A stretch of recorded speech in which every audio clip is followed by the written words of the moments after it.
কিরে, বসে আছিস সেখানে? কিছু হয়েছে নাকি? হ্যাঁ, কি আর বলবো, জানিসই তো সব। তুই কি ওই ব্যাপারটা নিয়ে চিন্তা করছিস? হ্যাঁ রে, ওইটা নিয়েই ভাবছি। এখন তো সারাক্ষণ ওটা নিয়েই চিন্তা করি। কারণ একবার এইভাবে ঠকেছি আমি, এতগুলো বছর আমাকে একজন এইভাবে ঠকালো। এরপর কি করে আরেকজনকে আমি চান্স দিই বলতো? বুঝতে পারছি না, আমি একদমই বিশ্বাস করে উঠতে পারছি না। দেখ ভাই, আমার মনে হয় তুই একটা সেকেন্ড চান্স ডিজার্ভ করিস।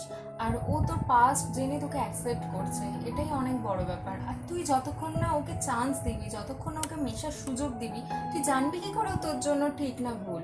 আমার মনে হয় দুজন একটু বসে দুজন কথা বলে লাস্টে কি করবি সেই সিদ্ধান্তে পৌঁছা। হুম, ঠিক বলেছিস। এই তো, একদম চিন্তা করবি না, সব ঠিক হবে। Thank you.